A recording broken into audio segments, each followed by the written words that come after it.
दोस्तों स्वागत है आपका बिहार न्यूज में। दोस्तों मैं हूं फिरदौस गनी और आप देख रहे हैं केटीवी लाइव।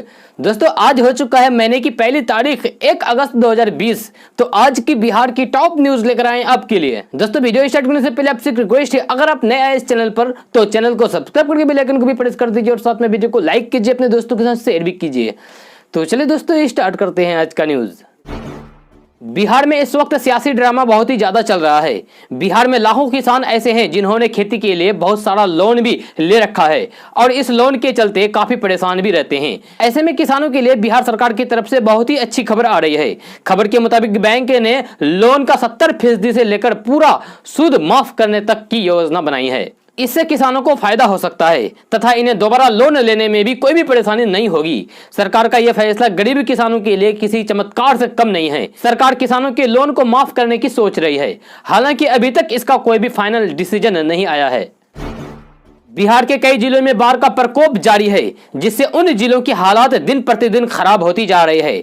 इसी बीच एक बड़ी खबर आ रही है कि राज्य के 11 जिलों में रात के समय बिजली बाधित हो सकती है, यानी कि बिजली नहीं रहेगी। मिली जानकारी के मुताबिक दरभंगा से मोतिहारी 400 केवी ट्रांसमिशन लाइन में अप्रत्याशित बाढ़ का पानी बढ़ जाने के कारण उस लाइन से बिजली आपूर्ति बाधित हो गई है, जिसका असर राज्य के 11 जिलों में हो सकता है। बिहार के मधुबनी, दरभंगा, मोतिहारी, छपरा, सिवान, बेतिया, समस्तीपुर, मुजफ्फरपुर, गोपालगंज, सीतामढ़ी और शिवहर जिला में भी बिजली प्रभावित हो सकती है। आपको बता दें कि इन इलाकों में केवल 40% बिजली की आपूर्ति हो पा रही है। बिहार में कोरोना संक्रमण की संख्या बढ़ती ही जा रही है। अब तक कोरोना महामारी की संख्या 50,987 हो चुकी है। जी हां, बिहार में 31 जुलाई शाम तक कोरोना की कुल नए मामले 2986 सामने आए हैं। राज्य में अब तक 31,673 लोग ठीक भी हो चुके हैं और अब तक बिहार में एक्टिव केस की संख्या 16,042 है। पिछले 24 घंटे में राज्य में 1169 संक्रमित मरीज स्वस्थ होकर अपने घर लौट चुके हैं और उन्हें अस्पताल से छुट्टी दे दी गई है। डॉक्टरों ने उन्हें तत्काल 7 दिनों के लिए होम क्वारंटाइन में रहने की सलाह दी है। दोस्तों अगर आपका अगस्त महीने में कोई काम है जिससे आपको बैंक जाना पड़ सकता है तो यह खबर आपके लिए बहुत ही जरूरी है, क्योंकि लॉकडाउन में बैंक के खुलने और बंद होने की टाइमिंग में थोड़ा फेरबदल हुआ है, लेकिन पूरे लॉकडाउन में बैंक कर्मचारी काम करते रहे हैं। जी हां, अगस्त महीने में बैंक की छुट्टियों की बात करें तो अगस्त में 17 दिन बैंक बंद रहेंगे। इनमें रविवार और दूसरे चौथा शनिवार को शामिल किया गया है। ऐसे में आपके लिए यह जानना जरूरी है कि किस दिन बैंक खुलेंगे और किस दिन बैंक बंद रहेंगे। सबसे पहले बात कर लेते हैं 1 अगस्त, यानी कि आज का दिन बकरीद का दिन है। जी हां, बकरीद के दिन के अवसर पर बैंक बंद रहेंगे। इसके अगले ही दिन रविवार है, यानी कि कल रविवार है। 3 अगस्त को रक्षाबंधन के अवसर पर बैंकों में छुट्टी रहेगी। 8 अगस्त को दूसरा शनिवार तो 9 अगस्त को रविवार रहेगा। 11 अगस्त को श्री कृष्ण जन्माष्टमी के अवसर पर बैंकों में छुट्टी रहेगी। 12 अगस्त को जन्माष्टमी के मौके पर बैंक बंद रहेंगे। 13 अगस्त को पेट्रियोटिक डे के मौके पर इम्फाल जोन में बैंकों में छुट्टी रहेगी। 15 अगस्त को स्वतंत्रता दिवस मनाया जाएगा। 15 अगस्त को सभी जोन में बैंक बंद रहेंगे। 20 अगस्त को श्रीमंत शंकरादेव की तिथि के मौके पर बैंक बंद रहेंगे। 21 अगस्त को हरितालिका तीज के अवसर पर बैंकों में छुट्टी रहेगी। 22 अगस्त को गणेश चतुर्थी के मौके पर बैंकों में कामकाज नहीं होगा। 29 अगस्त को कर्मा पूजा के चलते बैंकों में छुट्टी रहेगी। 31 अगस्त को इंद्र यात्रा और तिरुओनाम के अवसर पर बैंकों में छुट्टी रहेगी। इस साल होने वाले बिहार विधानसभा चुनाव में राजद सुप्रीमो लालू प्रसाद यादव की कमी नहीं अखरेगी। चारा मामले में जेल में सजा काट रहे लालू प्रसाद यादव पैरोल पर बाहर आकर राज्य में विपक्ष की रणनीति की कमान संभालेंगे। झारखंड की हेमंत सोरेन सरकार ने पैरोल से संबंधित सभी औपचारिकताएं पूरी कर ली है। सूत्रों का कहना है कि पैरोल के लिए बिहार विधानसभा चुनाव पर छाया अनिश्चितता के बादल के छटने का इंतजार किया जा रहा है। जी हां, सूत्रों ने बताया कि लालू प्रसाद यादव को पैरोल देने की प्रक्रिया इस साल अप्रैल महीने में ही पूरी कर ली गई थी। हेमंत सरकार ने अपने विधि विभाग से इस आशय के बारे में राय ली है। सब्जियों में सबसे ज्यादा उपभोग होने वाले आलू, यानी कि सबसे ज्यादा खाने वाले आलू उत्पादन पिछले साल से ज्यादा होने के बावजूद लगातार दाम में इजाफा हो रहा है। इस महीने आलू के खुदरा दाम में 50% से ज्यादा का इजाफा हुआ है। कारोबारी कहते हैं कि मंडियों में आलू कम आ रहा है, जिसके कारण दाम तेज है। आलू ऐसी सब्जी है जिसे लंबे समय तक कोल्ड स्टोरेज में रखा जाता है। इसके खराब होने की संभावना कम रहती है। आंकड़े बताते हैं कि पिछले साल के मुकाबले इस साल आलू का उत्पादन भी 3.5% ज्यादा है, फिर भी बाजार में आवक कम है। देश में आलू का उत्पादन ज्यादातर रबी सीजन में होता है, लेकिन कुछ इलाकों में खरीफ जायद सीजन में आलू की पैदावार होती है। इसीलिए कोल्ड स्टोरेज के अलावा ताजा आलू की आवक बाजार में सालों भर बनी रहती है। केंद्रीय स्वास्थ्य एवं परिवार कल्याण मंत्रालय ने कहा है कि देश में कोरोना से लड़ने के लिए लोगों में प्रतिरोधक क्षमता को केवल वैक्सीन के जरिए ही विकसित किया जा सकता है। यानी कि लोगों के रोग प्रतिरोधक क्षमता को केवल वैक्सीन के जरिए ही बढ़ाया जा सकता है। और इतनी बड़ी आबादी वाले देश में लोगों में प्राकृतिक तरीके से प्रतिरोधक क्षमता यानी कि इम्यूनिटी को विकसित करने का प्रयोग काफी जोखिम भरा हो सकता है। मंत्रालय के विशेष ओएसडी अधिकारी राजेश भूषण ने संवाददाताओं से कहा है कि भारत जैसी आबादी वाले देश में लोगों में इस तरह के प्रयोगों को करना उचित नहीं है और ये कभी भी रणनीतिक विकल्प नहीं हो सकता है। इस तरह की प्रयोग की उच्च कीमत लोगों की जान जोखिम में डालकर चुकानी पड़ सकती है और इससे लाखों करोड़ों लोग बीमार हो जाएंगे। भारत में कोरोना के मामले 16 लाख के पार जा पहुंचे हैं।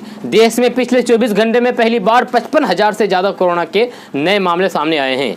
देश में अब कुल संक्रमितों की संख्या 16,38,871 हो गई है। भारत में अब तक 35,747 लोग अपनी जान गंवा चुके हैं। दुनिया भर में कोरोना के 2,80,000 नए मामले पिछले 24 घंटे में सामने आए हैं। अब तक 1,74,00,000 से ज्यादा संक्रमण के मामले आ चुके हैं, जबकि 6,75,000 से ज्यादा लोगों की जान जा चुकी है। दुनिया में अभी भी 58,53,000 एक्टिव केस हैं और इनका इलाज जारी है। कोरोना जैसी महामारी से निपटने के लिए स्वास्थ्य विभाग ने युद्ध स्तर पर तैयारी की है। 929 विशेषज्ञ डॉक्टरों की नियुक्ति की और उनकी पदस्थापना कर दिया गया है।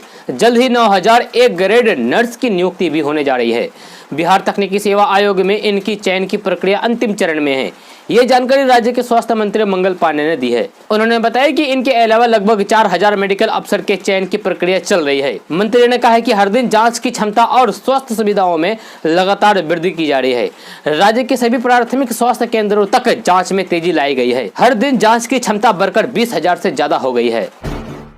कोरोना महामारी के इस दौर में बिहार के लोगों के लिए अच्छी खबर है, क्योंकि यहाँ बहुत जल्द 8 बड़ी कंपनियां आने वाली है, जिससे लोगों को रोजगार मिल सकता है तथा उनके जीवन की आर्थिक परेशानी दूर हो सकती है। मिली जानकारी के मुताबिक कोरोना काल में नए निवेशकों ने बिहार के द्वार पर दस्तक देनी शुरू कर दी है। यहाँ मध्य प्रदेश के भोपाल की DRM कंपोसाइट्स कंपनी थर्मोप्लास्टिक पाइप बनाने की फैक्ट्री लगाने की इच्छुक है। बहुत जल्द फैक्ट्री लगाने की प्रक्रिया भी शुरू हो सकती है। वहीं बिहार में एक बिस्कुट निर्माता कंपनी भी यहाँ एक बड़ा प्लांट लगाना चाहती है। इनके प्रस्ताव को बिहेटा की जमीन आवंटन करने वाली समिति ने स्वीकृति दे दी है। ये कंपनी बिहार के पटना में बिहेटा के समीप फैक्ट्री लगाने वाली है। आपको बता दें कि ITC और अजंता समेत 4 कंपनियां भी बिहार में पूर्णिया और मुजफ्फरपुर में जमीन तलाश कर रही है।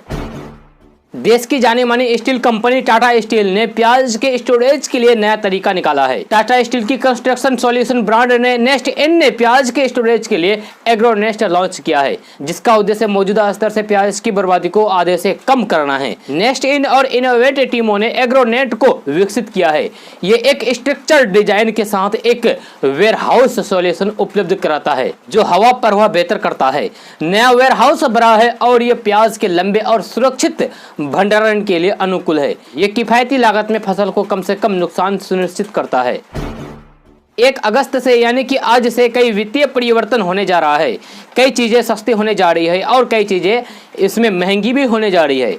तो आइए आपको बताते हैं कि आपके पैसों से जुड़ी कौन सी चीज बदल जाएगी। ऐसे में अगर आप उन पर ध्यान नहीं देंगे तो आपको नुकसान हो सकता है। 1 अगस्त से कुछ बैंकों ने न्यूनतम बैलेंस पर चार्ज लगाने का फैसला किया है।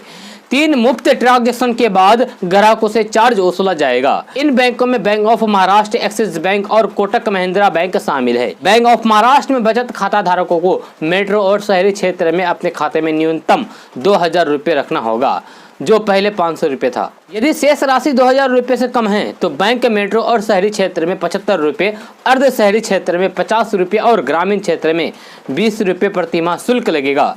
मोदी सरकार ने गरीब और कमजोर और छोटे जोत वाले किसानों के लिए PM किसान योजना पेश की थी, जिसके तहत किसानों के खाते में 5 किस्त डाली है। अब 1 अगस्त को यानी कि आज इस योजना के तहत मोदी सरकार किसानों के बैंक खाते में 2,000 रुपये की 6ठी किस्त भेजने जा रही है।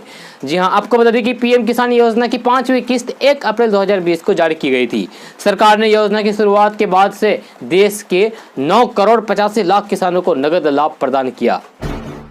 राजद नेता और बिहार विधानसभा में नेता प्रतिपक्ष तेजस्वी यादव आज पूर्वी चंपारण के बाढ़ग्रस्त जिलों का दौरा किया। इधर तेजस्वी यादव के इस दौरे पर बिहार BJP की ओर से बड़ा हमला बोला गया है।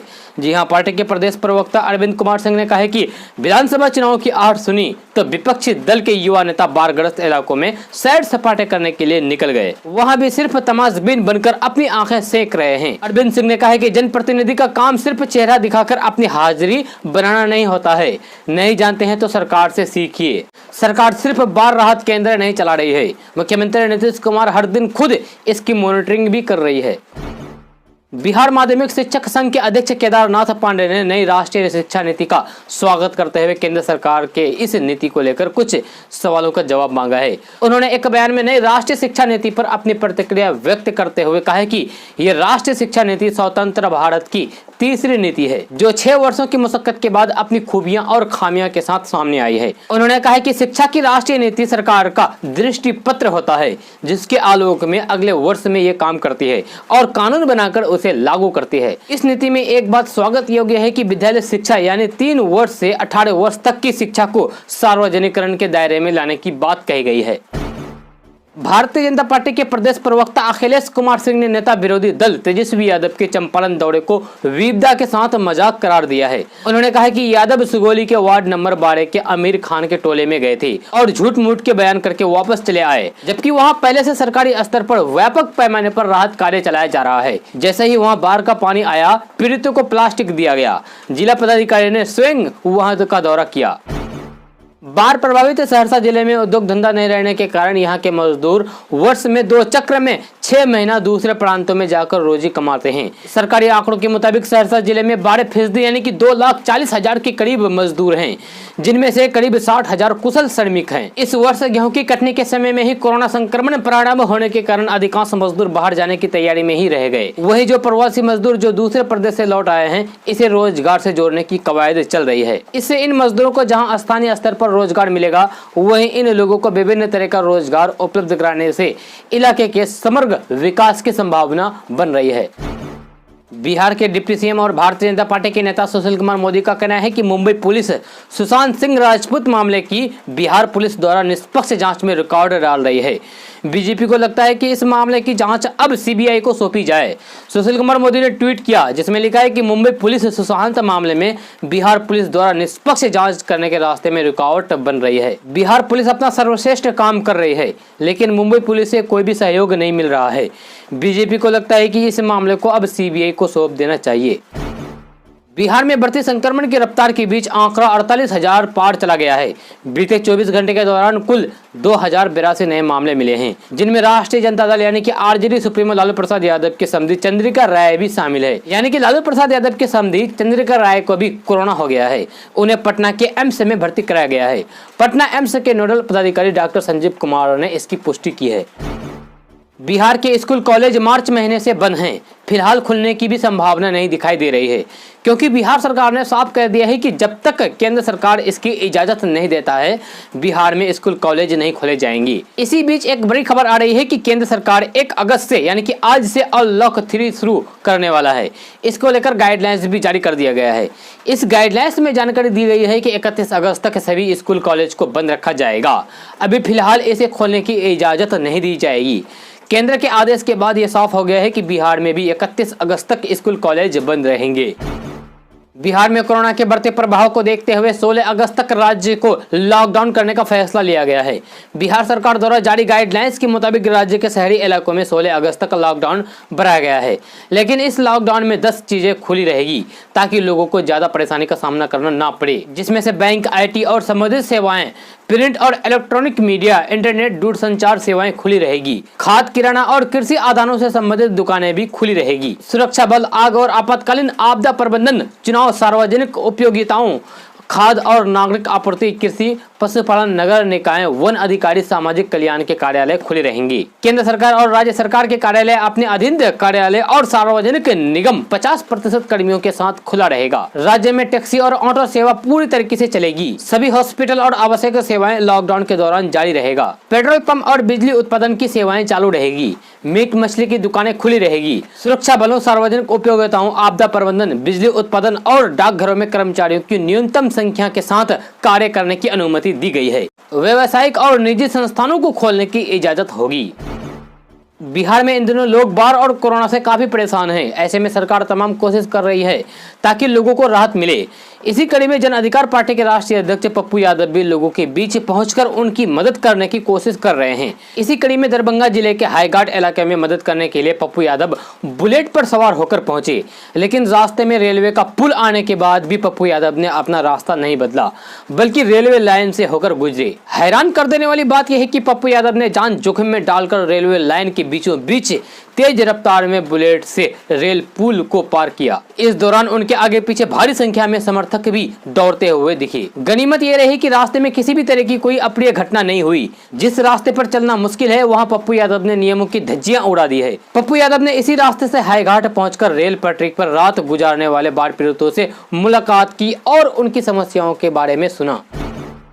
अब देश में किसी भी शहर में बैठा व्यापारी बिहार की सब्जी ऑनलाइन खरीद सकेगा।